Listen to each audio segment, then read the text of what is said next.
social media can be such a force for good. It can be such a great organising tool. But when it is being very blatantly used to organise violence, we shouldn't be picking up the pieces in the aftermath. I'm very glad that some of those people who've done that will face the criminal justice system and are starting to be sentenced.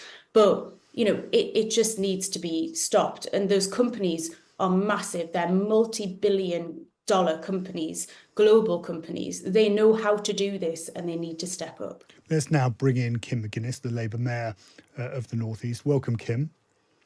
Morning. Good morning. Now, you heard Stella Creasy there. What do leaders like yourself and MPs need to do to bring people together rather than to push them apart?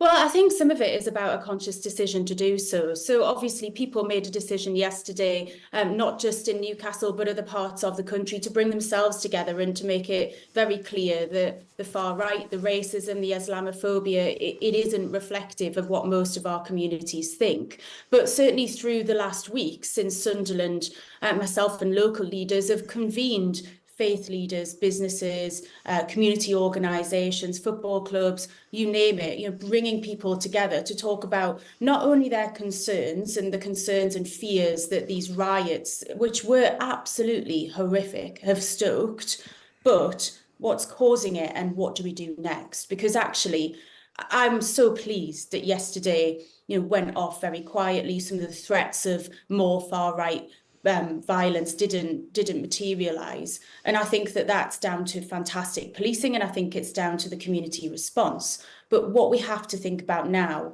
is how we root out that racism and how we support communities so that people do feel safe.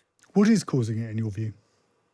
Well, I think that both of your previous guests have had valid points to make, around it being multi-layered. So, there is definitely, it has been normalised to divide. It's been normalised to use borderline racist rhetoric, to talk about people as, in othering terms, and to blame others for people's situation. And I think that needs to stop. There's a lot of people who need to take a step back and think about the way that they talk about immigration, about people of colour, and about our communities. But also we need to be thinking about those social media companies and the spread of this misinformation. What has been able to happen in the last week or a little bit longer in organising these riots. It just shouldn't. And so whilst there are all of those underlying social issues that Stella has talked about, I don't discredit any of that. I think, some of it is deliberately stoked. When you're talking about the riots being deliberately stoked, would you like to see blackouts in your area, potentially with, masts being, in effect, prevented from transmitting data in order to stop information or misinformation being shared? Oh my goodness, no. I think that's a whole different level of intervention that nobody that I'm aware of is talking about. But I would like to see social media companies step up and take responsibility for what is spreading online. In the aftermath of the murder of those beautiful girls in Southport, it became very quickly very apparent that there was disinformation spreading about who perpetrated the crime and about that community there. And I just, things like that should not be allowed to happen. Similarly, social media can be such a force for good. It can be such a great organising tool. But when it is being very blatantly used to organise violence, we shouldn't be picking up the pieces in the aftermath. I'm very glad that some of those people who've done that will face the criminal justice system and are starting to be sentenced. But, it just needs to be stopped. And those companies are massive. They're multi-billion-dollar companies, global companies. They know how to do this and they need to step up. But Elon Musk, you've seen the messages that he's sent, the replies that he's posted. I mean, he's not just the owner of X. He is contributing, isn't he, to the problem that Keir Starmer and the government faces. I mean, you're talking about a serious conversation with somebody like Mr. Musk. He's going to show the government ministers the door, isn't he? Well, I would hope that there's more than Mr. Musk in place, and certainly his comments have been beyond irresponsible. But I also think that kind of in the context of somebody who doesn't live here and doesn't experience our day-to-day life and is stoking that from somewhere else in the world, I think most of the British people roll their eyes and think, what on earth are you talking about? This is not, this is again not reflective of our views. I want to take you back to the first answer you provided, and whether football clubs come together, trade unions come together, politicians like yourself try and galvanise their communities. And I was struck by a video on social media I just saw before we came on air, where a mosque had invited in people who'd been responsible for the riots to come and meet them and to see what life is like. And I wonder whether there'd perhaps been an oversight that not enough of this work had been done before the riots, and now that it really needs to take place in earnest. Yeah, I mean, I think that that's a little unfair on a lot of mosques. No, sorry, I should I should clarify that question. In that I wasn't putting the fault at the mosque. Yeah. I was talking more in general terms about the fact that there needs to be more community cohesion. It is not the responsibility of the mosques to bring in rioters in order to try and build bridges. I'm talking about everybody coming together in order to try and promote greater understanding between communities.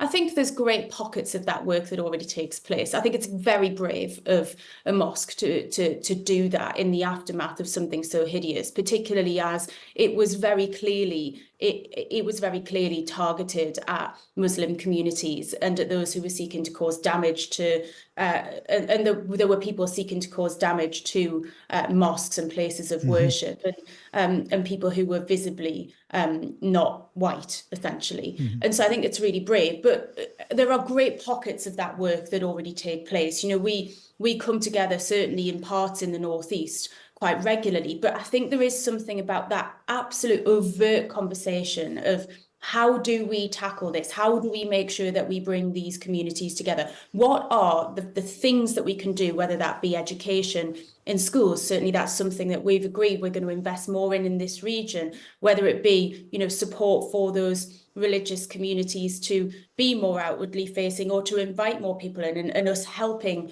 and supporting with that, whether it be, again, in a change of the rhetoric, us holding ourselves to account for the way that we speak. And so I think, yes, of course, you could argue that more could have been done, and it's very easy with hindsight. But now we have to think about, how do we prevent this from ever happening again on our streets? Because what I can't stand the thought of is people feeling frightened, people feeling like they can't go to work, they can't earn money because they don't feel safe on the streets. And I want to see that underlying discrimination, that underlying feeling of difference disappear and dissipate. And that's a long-term job, and we all have to commit to doing that.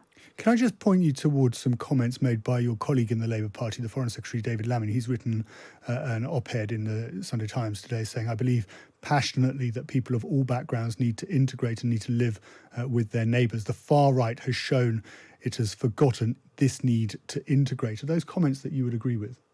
Yeah, I think I would agree with that. I think, we are by our very nature very welcoming people. We are by our very nature, very inclusive people. And I think that this is a small group of people who have, for whatever reason, bought into an ideology, and it's being called out widely. And that's absolutely right. And, where it's led to violence, it's being dealt with quickly. But now it is a case of making sure that we are, living our values as that integrated Britain. And just final question, you talk about, of course, changing the language. Do you think it's possible to change the language when it comes to the topic of immigration and actually be able to talk about immigration? And should people be able to have a conversation about immigration levels in this country? Or do you think actually this is something that just needs to be put on the back burner in order for tensions to simmer down, because simply it's not possible to have such a conversation without it spiralling out of control? I mean, it has to be possible to have these conversations without it spiraling out of control. I reflect on the last week, and I've spoken an awful lot about the riots that took place in Sunderland, the community response ever since. And what I felt really jarred with me was almost the excuses that were used to commit that violence. So whether they were the murders of those little girls in Southport, or whether it was immigration, when you're just going out committing out and out violence and thuggery and racism and Islamophobia and whatever else it is on our streets, there's not really an excuse for that. But completely separately, of course, we have to deal with the issues in our country. And certainly throughout recent election campaigns and at other times, it's been very difficult to pick through what we're talking about when we talk about things like immigration. Are we talking about illegal immigration, small boats? Are we talking about legal immigration and people coming here to work and to do those really important jobs, being the doctors and the nurses and the people who look after us and support us every single day? Are we talking about dependence? There are many, many different forms that immigration takes. And I don't think that this government has shied away from talking about that and shied away from looking to find the solutions.